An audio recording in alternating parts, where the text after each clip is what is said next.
Hello student welcome to Jayashree teaching class এখন আমরা class 6 এর ফার্স্ট সেমেস্টার ইভ্যালুয়েশন হিস্ট্রি থেকে মডেল স্কুল 9 10 11 12 13 সমস্ত ছোট প্রশ্নগুলোকে সলভ করব। দেখেন একে রয়েছে হাদার অবস্থিত ইথিওপিয়া সিন্ধু সভ্যতার যুগে উল্লেখযোগ্য বাণিজ্য বন্দর ছিল লোথাল। হোমো ইকটাস কথার অর্থ হলো দণ্ডায়মান মানুষ। বাগড় অবস্থিত রাজস্থানে। আফ্রিকা মহাদেশে লেচিন এক ধরনের বড় বানরকে এপ বলে ঠিক। ভীমবেটকা মধ্যপ্রদেশের ভোপালে অবস্থিত।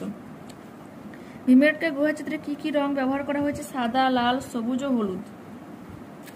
আর সংস্কৃতি ও সভ্যতা কি আলাদা? এটা দেখে নাও, এই প্রশ্নটা তোমরা লিখে নেবে। লুসি আবিষ্কৃত হয়েছে আফ্রিকায়। আদি মানুষের প্রথম কৃষিকাজে কি নতুন প্রস্তর যুগে হরপ্পা সভ্যতায় বিস্তৃত ছিল প্রায় 7 লক্ষ বর্গ কিলোমিটার। প্রথম কাঠের লাঙ্গলের ফলার ব্যবহার নির্দেশন পাওয়া যায় কালীবঙ্গানে। ঠিক আছে, নেক্সট কি বলছে? হরপ্পা নগরের উঁচু এলাকাকে কি বলা হয়? সিটাডেল। কোন মানুষ প্রথম হাঁটতে শিখেছিল? Homo habilis. এশিয়ার কোন দেশে হরপ্পা সভ্যতা সিলমোহর পাওয়া গেছে? মেসোপটেমিয়া। ঠিক আছে, হোমো ইরেক্টাসের দুটি বৈশিষ্ট্য লেখো, একটু দেখে নাও। প্রথম নগরায়ন কি?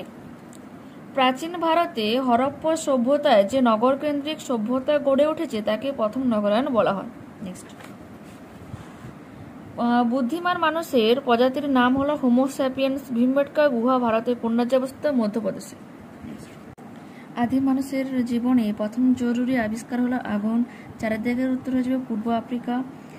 13 কথা অর্থ ষাঁড়। 2 দিকের উত্তর হয়ে যাবে ভুল। 3 দিকের উত্তর হবে মিহিরগড়ে পাওয়া গেছে। আর মাঝের পাথরের যুগে ব্যবহৃত হাতিয়ারগুলি কেমন ছিল দেখে নাও।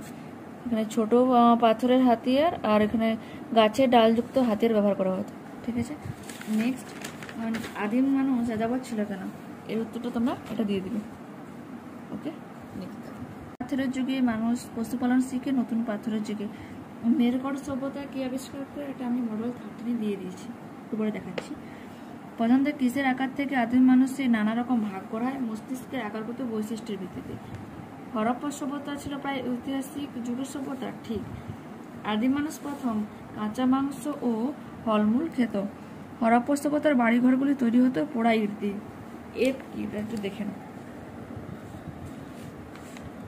এপ কি? ঠিক আছে, নেক্সট, সিটাডেল বলতে কি বোঝো? এটা একটু চোখ বুলিয়ে না। ঠিক আছে, নেক্সট কি বলেছে? 13 নম্বর দেখো, হোমো ইরেক্টাস কোনো রকমে দাঁড়াতে পারতো, হাঁটতে পারতো, 2 পায়ে ভর করে সোজা করে দাঁড়াতো, 2 পায়ে সোজা ভর হয়ে দাঁড়াতো। ঠিক আছে, নেক্সট বলেছে বাগড় অবস্থিত রাজস্থানে। হরপ্পা সভ্যতায় মৃতদেহকে সমাধি দেওয়া হতো। লোথাল কথার অর্থ হচ্ছে কি? মৃতের স্থান। আর কোন প্রস্তর যুগে মানুষ গুহা থেকে বেরিয়ে ছোট ছোট বসতি স্থাপন করে? মাঝের পাথরের যুগে। হরপ্পা সভ্যতার অর্থনীতিতে কারিগরি শিল্পের মূলত কোন দুটির ব্যবহার করা হতো? দেখো কি কি কারিগরি ব্যবহার করা হতো, এখানে সব দেওয়া হয়েছে, যে কোনো দুটো দিয়ে দিই। কে কবে মেহেরগড় সভ্যতা আবিষ্কার করে? 1947 খ্রিস্টাব্দে ফরাসি প্রত্নতাত্ত্বিক যা ফ্রাঁসোয়া জারিজ। তাকে এই কাজে সাহায্য করেন কে? Richard Meadow. Okay, if you like this video please do like, comment, share and subscribe. Bye.